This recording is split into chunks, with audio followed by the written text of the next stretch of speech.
زندگی کیسے گزارنی ہے۔ میرے نبی کی زندگی کا دوسرا رخ کہ بطور انسان زندگی کیسے گزارنی ہے، مرد عورت ہے، زندگی کیسے گزارنی ہے۔ پہلا رشتہ جو قائم ہوا دنیا میں وہ ہے خامد اور بیوی، حضرت آدم اور حوا کا نکاح ہوا۔ اللہ تعالیٰ نے عورت کو کمزور بنایا تو پہلے دن سے اس کو عزت اور احترام دیا تاکہ ساری زندگی اس کمزوری سے ناجائز فائدہ نہ اٹھایا جائے بلکہ اس کو عزت دی جائے۔ کہ آدم علیہ السلام کے لیے مٹی اکٹھی کی، پانی ڈالا، گوندھا اور ایک اسٹیچو بنایا اور ڈال دیا۔ جب وہ خشک ہوا اس میں روح ڈالی اور پھر وہ ننگے بدن تھے، پھر ان کو جنت کے کپڑے پہنائے اور جنت میں ڈال دیا۔ اس کائنات کا حسن بھی عورت سے ہے اور جنت کا حسن بھی عورت سے ہے۔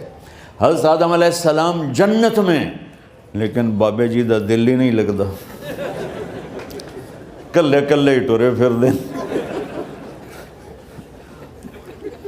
اب اللہ نے عورت کو بنانے کا ارادہ کیا تو اللہ ایک ڈھیر مٹی کا اکٹھا کر کے عورت کے لیے بھی بنا دیتا اور اس کا اسٹیچو بنا دیتا اور اس کو خشک ہونے دیتا، پھر اس میں روح ڈالتا، پھر اس کو کپڑے پہناتا۔ آپ حیران ہوں گے، سبحان اللہ، اللہ نے ایسا نہیں کیا۔ آدم علیہ السلام سوئے، آنکھ کھلی تو دیکھا ایک خوبصورت حسین عورت۔ یہ بات اکثر لوگوں کو معلوم ہوگی کہ یوسف علیہ السلام دنیا کے حسین ترین انسان تھے، اور یہ بات شاید کسی کو معلوم نہیں ہوگی کہ دنیا کی سب سے حسین خوبصورت عورت حضرت حوا ہے۔ حوا جن پر بڑھاپا آیا ہی نہیں، 1000 سال کے قریب زندگی گزاری، بڑھاپا نہیں آیا۔ حضرت آدم اور حوا قریب قریب عمر تھی۔ حضرت آدم کی عمر تو کتابوں میں مل جاتی ہے 1000 برس، لیکن حضرت حوا کی عمر کتنی تھی یہ کہیں پڑھنے کو ملا نہیں، اس لیے میں اندازہ کرتا ہوں کہ قریب قریب ہوگی۔ بڑھاپا نہیں آیا، بیماری نہیں آئی۔ اور حضرت حوا کو مینسز بھی نہیں آتے تھے۔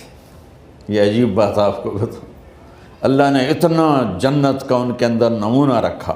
تو جب حضرت آدم کی آنکھ کھلی تو دیکھا ایک حسن کا پیکر، انہوں نے جنت ہی بھول گئی۔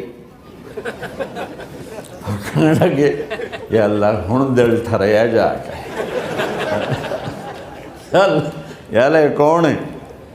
کہ تیری بیگم۔ کہ واہ جی واہ، موجاں ہی موجاں۔ تو اللہ تعالیٰ نے نکاح پڑھایا۔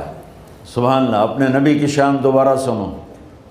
تو اللہ نے کہا آدم اپنی بیگم کا مہر ادا کرو۔ تو وہ پوچھنے لگے کیا مہر ہے؟ دیکھو ایک بات سنو، مہر کسی کی بیٹی کی قیمت نہیں ہوتی۔ $1 ہو یا $1 ٹریلین ہو، بیٹی کی کوئی قیمت نہیں ہوتی۔ یہ ایک نشان ہے کہ اس بچی پر اب یہ جو خامد ہے وہ موت تک خرچہ اس کے ذمہ ہے، بیوی کے ذمہ خرچہ نہیں ہے۔ خامد کما کے لائے گا اور اپنی بیگم کو کھلائے گا، اور بیوی گھر کی ذمہ داری نبھائے گی۔ تو خیر وہ الگ بات چلی جائے گی۔ اللہ تعالیٰ نے کہا کہ مہر ادا کرو۔ کہا جی کیا مہر ہے؟ تو میرے اللہ نے کہا تیری نسل میں میرا آخری نبی آئے گا، اس پہ ایک دفعہ درود پڑھ دے، یہ مہر ہے۔ اچھا، شروع دن سے ہے کہ میں نے قبول کیا۔ قبول کیا کا مطلب ہے کہ میں اس لڑکی کو قبول کر رہا ہوں، اس کی کمیوں کے ساتھ بھی خوبیوں کے ساتھ بھی۔ اور جب لڑکی کہتی ہے سائن کرنا قبول کیا ہے، یا زبان سے کہے قبول کیا ہے، تو یہ اس بات کی گارنٹی ہے کہ میں نے اپنے اس لڑکے کو خامد ہونے کے طور پہ قبول کیا، اس کی کمیوں کے ساتھ بھی، اس کی خوبیوں کے ساتھ بھی۔ اور جو ہی شادی ہو کر ڈولی سسرال کے گھر جاتی ہے تو ٹیسٹ شروع ہو جاتا ہے، کی کر دیے، باندھی کے میں، اٹھیں دی کے میں، بول دی کے میں۔ اور اس میں بہت زیادہ نیگیٹو کردار ہے سسرال کا، کئی لڑکیوں کا، چونکہ ہم نے اپنے نبی کی زندگی نہیں قبول کیا۔ یہ واجب ہے کہنا قبول کیا، کہ جس میں پیغام ہے کہ اب میں اس کی میں کوئی کمی ہے وہ بھی قبول کروں گی، کوئی خوبی ہے تو سر ماتھے پر، اور لڑکا کہتا ہے کہ میں اسے قبول کرتا ہوں، اس کی خوبیوں کے ساتھ بھی کمیوں کے ساتھ بھی۔ یہ بات یاد رکھنا، پرفیکشن کبھی تلاش نہ کرنا، پرفیکشن کبھی تلاش نہ کرنا۔ اللہ نے 100 نمبر نہیں مانگے، 51، ایک نمبر اوپر ہو گیا۔ گناہ تمہارے 50 ہیں اور نیکی تمہاری 51 ہے، تو اس ایک پر ہم تمہیں جنت میں ڈال دیں۔ اب کوئی خامد اپنی بیوی میں پرفیکشن دیکھنا چاہے، بیوی اپنے خامد میں پرفیکشن دیکھنا چاہے، ساس سسر اپنی بہو میں، ساس سسر اپنے داماد میں، بھائی اپنے بھائی میں، ماں باپ اپنی اولاد میں، اولاد اپنے ماں باپ میں، جہاں یہ نظر ہوگی تو وہاں لڑائی ہوگی۔ کمیوں کے ساتھ قبول کرو۔ قبول کا لفظ اتنا واجب ہے، تو ڈر تو پھر بہ گئی تھی نا۔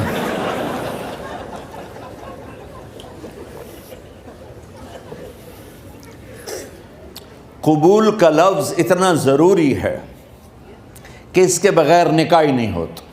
میں یہ کئی جگہ لطیفہ سنا چکا ہوں، اور واقعی قصہ بھی ہے، ایسے لطیفہ نہیں ہے۔ میرے دوست ہیں، ذمہ دار ہیں اچھے، تو ان کے گاؤں کا ایک بچہ چھوٹی عمر میں بسوں پہ جا کے نا وہ جاب پہ لگ گیا، تو اس کا کام ہوتا ہے بس کو صاف کرنا، ڈرائیور کو چائے پلانا، اور جہاں کہیں رش ہو تو اس کو ڈائریکشن دینا، استاد جی کٹ لو، استاد جی آن دیو، استاد جی جان دیو، تو یہ اس کا محاورہ بن جاتا ہے۔ اب اس کا نکاح ہوا تو مولانا صاحب نے کہا بھائی عبد الرحمن، میں فرضی نام لے رہا ہوں، نام مجھے اس کا یاد نہیں، عبد الرحمن زینب بنت اسلم نو تیرے نکاح دیتا 500 مہر تو قبول کیتا؟ تھوڑی دیر سوچ کے کہندا جی آن دیو۔ اس نے ساری زندگی آن دیو ہی سیکھا تھا، تو اس کے بھائی نے اس کو کوئی نہیں ماری، تو کہنے لگا جی جان دیو۔ مولانا صاحب نے کہا آن دیو جان دیو نال کم نہیں بننا، تو آگے میں قبول کیتا۔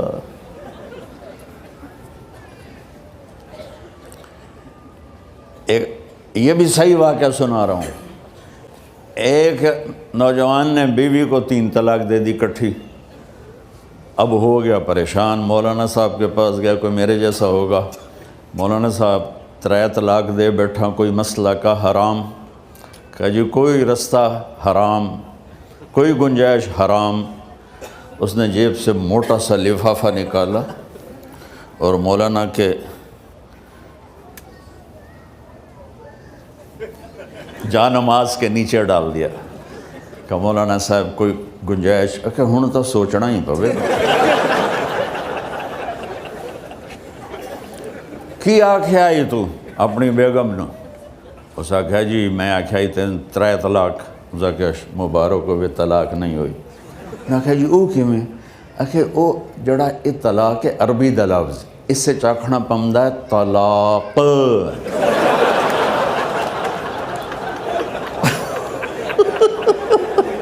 یہ آپ کو صحیح واقعہ سنا رہا ہوں۔ تو تم نے تو چھوٹے کاف کے ساتھ کہا ہے طلاق، او کاف تا کتے آلا ہے، موجاں کر، ایک لفافہ ہو راوے تو چاہے ساری زندگی دا حلال کر دے۔ لفظ قبول اتنا ضروری ہے۔ تو میرے نبی نے 11 شادیاں کی، اللہ کی قسم شوق کی نہیں تھی۔ ما تزوجت وما زوجت الا بوحی من السماء نزل به جبریل۔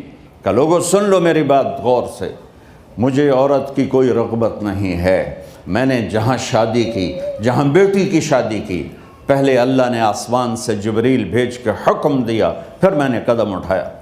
تو پہلا رشتہ خاوند اور بیوی ہے جو اس کائنات میں جڑتا ہے، یہ دنیا کا سارے رشتوں میں نمبر 1 رشتہ ہے، سب سے خوبصورت رشتہ ہے، سب سے اہم رشتہ ہے، سب سے بڑا رشتہ ہے۔ والدین کے لیے چند آیات ہیں، اولاد کے لیے چند آیات ہیں، بہن بھائیوں کے لیے چند آیات ہیں، خاوند اور بیوی کے لیے سینکڑوں آیات ہیں، سینکڑوں۔ تو اگر آپ اپنے گھروں میں کامیابی دیکھنا چاہتے ہو، اپنے گھر کو ہاؤس کی بجائے ہوم دیکھنا چاہتے ہو، خوشی کا اگر آپ اسے گہوارہ بنانا چاہتے ہو، اللہ کی قسم ڈگریوں سے نہیں ہوگا، محبت سے ہوگا۔ میرے نبی سے پوچھا گیا یا رسول اللہ اسلام کا سب سے مضبوط عمل، نہیں، میرے نبی نے سوال کیا، بولو بھائی اسلام کا سب سے مضبوط عمل کیا ہے؟ صحابہ نے کہا نماز، نہیں، سبحان اللہ۔ ابھی میں نماز کی کتنی اہمیت بتا چکا ہوں۔ انہوں نے عرض کیا جہاد، آپ نے فرمایا نہیں۔ تو صحابہ نے عرض کیا روزہ، آپ نے فرمایا نہیں۔ اللہ اکبر۔ کہ یا رسول اللہ حج، آپ نے فرمایا نہیں۔ تو سارے صحابہ حیران ہو گئے، یا رسول اللہ نماز، جہاد، روزہ، حج، تو پھر کیا ہے؟ اب سننا سارے بہن بھائی، مستورات، بچے بچیاں، آپ نے فرمایا اسلام کا سب سے مضبوط اور بڑا عمل ہے آپس میں اللہ کے لیے محبت کرنا۔ اگر آپ اپنے گھروں میں حسن دیکھنا چاہتے ہو تو ایک دوسرے سے محبت کرو، اظہار محبت کرو، اور محبت کے پیدا ہونے کے لیے بہت ساری چیزیں ہیں، لپیٹ کے 2 میں کر لیتا ہوں، 2 میں۔ بیوی کی خوبی دیکھو، کمی نہ دیکھو، خاوند کی خوبی دیکھو، کمی نہ دیکھو، پہلی بات۔ دوسری بات، اس زبان سے زہر نہ اگلو محبت کے پھول، اس زبان سے کڑوے جملے نہ ہوں، طنز نہ ہو، ٹانٹنگ نہ ہو، بےعزت نہ کرو، انسلٹ نہ کرو، تو آپ کے دل جڑ جائیں گے۔ یاد رکھو شکلوں سے زندگی آباد نہیں ہوتی، زندگی اخلاق سے آباد ہوتی۔ تو اپنے گھر سے ٹانٹنگ نکال دو۔ نہ کہا کا مطلب ہے بارش کا زمین میں جذب ہو کر یکجان ہو جانا، 2 زندگیوں کا محبت میں جذب ہو کر یکجان ہو جانے کو نکاح کہتے ہیں۔ نہ کہا آنکھوں میں نیند کا اتر کے سلا دینا، نہ کہا خاوند اور بیوی کا ایسی محبت دینا کہ چین کی نیند آ جائے، نہ کہا اعتماد کرنا، بھروسہ کرنا، خاوند بیوی پہ بھروسہ کرے، بیوی خاوند پہ بھروسہ کرے۔ اے نوے لوک کے فون چیک ہو رہے ہوئے، کال کتنے کی ہے، کال کتنے کی تھی۔ عزت دو، اعتماد کرو۔ چوتھا مطلب درخت کا چھاؤں بنا دینا، نہ کہا میاں اور بیوی، خاوند اور بیوی کا محبت کی ایسی چھاؤں بنانا کہ اس کے نیچے اولاد کا پودا خوبصورتی سے پیدا ہو سکے۔ نہ کہا، صرف لفظ نکاح کے مطلب بتا رہا ہوں، نہ کہا مریض کو، کدھر ڈاکٹر بیٹھے ہیں، میرے سامنے بیٹھے ہیں، مریض کو دوا ایسی دینا کہ وہ شفا یاب ہو جائے، آپس کے ایسے تعلق بنانا کہ زندگی کو شفا مل جائے۔ میرے بھائی بہنوں، میں آپ کو اپنے نبی کی زندگی بتا رہا ہوں۔ میرے نبی نے 11 شادیاں کی، اللہ ذوالجلال کی قسم، صرف ہمیں زندگی سکھانے کے لیے کہ گھر کی زندگی کیسے ہوتی ہے اور اولاد کو کیسے پالا جاتا ہے۔ اب لوگ کیا مجبوریاں ہیں کہ عورت بھی جاب کرتی ہے، مرد بھی جاب کرتا ہے۔ عورت کی سب سے بڑی جاب اپنی نسل کو پالنا ہوتا ہے۔ جب یہاں ٹائم نہیں ملتا بچے کو، نہ ماں سے ملتا ہے نہ باپ سے ملتا ہے، تو پھر وہ جنگل کا پودا بن جاتا ہے۔ یہ تو وینکوور ہے، فیصل آباد کی بات سناتا ہوں۔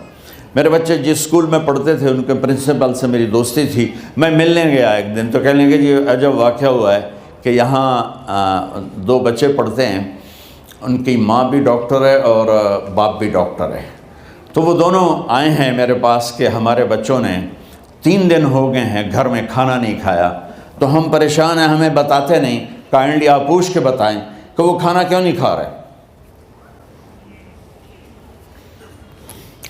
ایک باری کر کے بھی دکھا دو.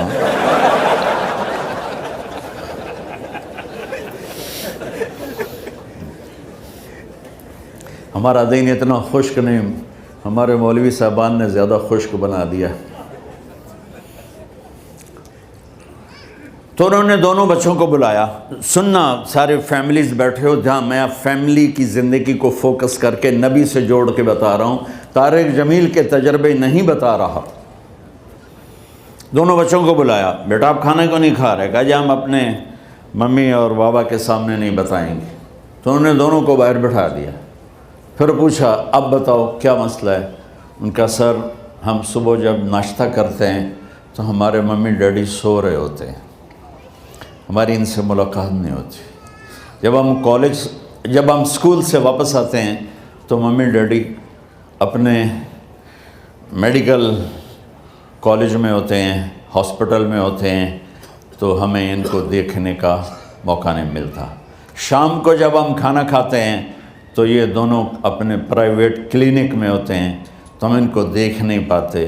پورا ہفتہ گزر جاتا ہے، ہمیں ماں باپ کی شکل نظر نہیں آتی. تو ہم نے سٹرائک کی ہے کہ ایسے ماں باپ کی روٹی کیا کھانی جو اپنی شکل بھی نہ دکھا سکیں. تو اس لیے ہم نے کہا ہم نے بائیکاٹ کیا ہے، گھر میں نہیں کھانا ہے. تو ایسی لائف مت بناؤ. یہاں ایک بہت بڑا چکر شیطان دیتا ہے، بڑی گاڑی لے لو، $100 کی قسط تو ہے، اور بڑا گھر لے لو، $200 یا $100 کی قسط تو ہے. پھر میاں بھی کام کرے، بیوی بھی کام کرے، جو کہ بڑا گھر باقی رہے، تو خوشیاں تو مٹ گئیں. جو ڈبل جاب کرے گا، پھر ڈبل جاب کرتے ہیں. ڈبل جاب کرنے والا بیچارہ تھکا ہوا ذہن لے کے آتا ہے، وہ کیسے ٹائم دے گا اپنے بچوں کو خوشی کے ساتھ؟ جو ماں جاب کر کے آئے گی پھر کھانا پکائے گی، وہ جب اتنی تھک جائے گی تو اپنے بچوں کو کھلا ٹائم کیسے دے سکے گی؟ پوری کائنات کی ذمہ داری تھی میرے نبی کے سر پر، اور آپ اس کے باوجود روزانہ حسن حسین کے لیے وقت نکالتے تھے. اور انہوں کو آ کر کوئی لیکچر نہیں. دیکھو ماں باپ سے ایک بات کرتا ہوں، لیکچر تھوڑا دو، محبت زیادہ کرو. یہ نہ کرو، یہ کیوں کیا، یہ کرو، یہ کرو، یہ چھوڑ کر صرف سینے سے لگاؤ، صرف محبت دو. کمیوں سمیت بچوں کو قبول کرو، ان کی زندگی تبدیل ہو جائے گی.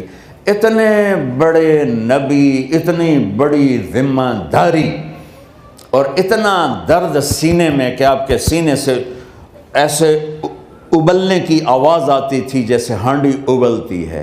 اس کے باوجود آپ روزانہ کہتے این اللقا، میرے شرارتی بچے کدھر ہیں؟ تو وہ بھاگے بھاگے آتے. دیکھو میں فزیکل کر کے بتاؤں گا تاکہ آپ کو پتہ چلے زندگی کیسے گزاری. کہ میرے شرارتی بچے کدھر ہیں؟ 7 بر اعظم کی ذمہ داری ہے. وہ تھوڑی چھوٹیاں جابن تو تسی کہتے ہو بزی بڑے ہیں، بزی بڑے ہیں. میرے نبی پہ 7 بر اعظم کے انسانوں کی ذمہ داری ہے، اور آخری آنے والے انسان تک کی ذمہ داری ہے. اس سے بڑی جاب کس کی ہوگی کائنات میں؟ اور پھر آپ روزانہ آتے ہیں این اللقا، میرے شرارتی بچے کدھر ہیں؟ تو حسن حسین بھاگے بھاگے آتے. آپ ان کے لیے یوں ہو جاتے تھے، آؤ بھائی میری کمر پہ چڑھ جاؤ. اپنے نبی کی عظمت کو جانو کہ انہوں نے زندگی کیسے سکھائی. چاند کے 2 ٹکڑے کر دینا کوئی معمولی بات ہے، آسمان چیر کے چلے جانا معمولی بات ہے، ایک زندگی سکھا کے جانا سب سے بڑی بات ہے. کتنی اولادیں برباد ہو گئیں ماں باپ کی وجہ سے، کتنے گھر اجڑ گئے ساس سسر کی وجہ سے، کتنے گھر اجڑ گئے لڑکی کے بدتمیز ہونے کی وجہ سے، کتنے گھر اجڑ گئے لڑکے کے شرابی اور باہر کی گندگی کی وجہ سے. زندگی سیکھو. یہ اتنے بڑے نبی ہو کر آپ یوں ہو رہے ہیں جیسے میں نے آپ کو کر کے دکھایا. دونوں کو اوپر بٹھا لیتے اور کمرے میں چکر لگاتے تھے، پھر یوں کر کے پوچھتے تمہارا اونٹ کیسا ہے؟ سوال. پھر دونوں کو اتار لیتے اور اپنی نواسی زینب، جن کو حضرت علی کی وراثت ملی کس کی؟ علم کی، فصاحت اور بلاغت کی، ان کو کمر پہ بٹھا لیتے اور اکیلی زینب کو پورے گھر میں چکر لگواتے تھے۔ اور بھی دکھ ہیں زمانے میں محبت کے سوا، راحتیں اور بھی ہیں وصل کی راحت کے سوا، کیا صرف کمانا ہی کام ہے؟ ادھار کی زندگی سے بچو، خوش و خرم رہو، اس کو قسط دینی ہے، یہ قسط دینی ہے، یہ قسط دینی ہے، یہ دینی ہے، سر میں درد نہیں ہوگا تو اور کیا ہوگا؟ تو آپ اتنے بڑے عظیم ہو کر وقت نکال رہے ہیں، اور حضرت ابو ہریرہ فرماتے ہیں میری آنکھوں نے دیکھنا سارے کہ آپ نے کبھی حسن کبھی حسین یہاں جیسے مائیں کرتی ہیں ادھر کھڑا کیا ہوا ہے اور جھولا جھولا رہے ہیں ایسے، اور ان کے دونوں ہاتھ پکڑ کر کہہ رہے ہیں آ جاؤ اوپر آ جاؤ، اوپر آ جاؤ، آگے پہاڑی ہے، اوپر آ جاؤ، آگے پہاڑی ہے، تو ایسے ایسے آتے، اور اوپر آؤ، وہ یہاں آ جاتے، آگے آؤ، وہ یہاں آ جاتے، آگے آؤ، وہ یہاں آ جاتے، تو پھر آپ یوں ہو جاتے، آگے آؤ، تو چڑھتے چڑھتے یہاں آ جاتے، یہاں جب وہ یہاں آ جاتے تو آپ ان کے ہاتھ فکس کر کے آگے بڑھ کر ان کے ہونٹوں کا بوسہ لیتے اور کہتے یا اللہ میں ان سے پیار کرتا ہوں، تو بھی ان سے پیار فرما۔ بھائیو اللہ کی قسم، پیسے سونے چاندی سے زندگی میں خوبصورتی نہیں آتی، نبی کی غلامی سے زندگی میں خوبصورتی آتی ہے۔ اتنے بڑے نبی ہیں اور حضرت عائشہ سے کہہ رہے ہیں دوڑ لگائیں۔ یہاں کسی مولانا سے پوچھو اپنی بیوی سے کبھی کہا اس نے کہ دوڑ لگائیں؟ الٹا سوٹا لے تو کھلو جاوے گا۔ عائشہ دوڑ لگائیں، اور واپسی کہاں سے ہو رہی ہے؟ دوڑ کہاں لگ رہی؟ جہاد کے سفر سے واپسی ہو رہی، اور آپ نے اپنے صحابہ سے کہا سب آگے چلے جاؤ۔ جب سارے آگے چلے گئے اور کوئی نظر نہیں آ رہا تو آپ نے کہا عائشہ آؤ دوڑ لگائیں، تو حضرت عائشہ کہتی ہم نے دوڑ لگائی تو میں آگے نکل گئی، لیکن ابھی پیچھے رہ گئے۔ کچھ سال گزرے تو پھر ہم سفر سے واپس آ رہے تھے تو آپ نے صحابہ سے فرمایا سب آگے چلے جاؤ، چلے گئے۔ آپ نے کہا عائشہ دوڑ لگائیں؟ کہ جی لگائیں۔ کون دنوں میں ذرا موٹی ہو گئی تھی، تو پھر اللہ کے نبی آگے نکل گئے، میں پیچھے رہ گئی۔ تو آپ نے کہا عائشہ ہاذہ بتلک، آج تو اور میں برابر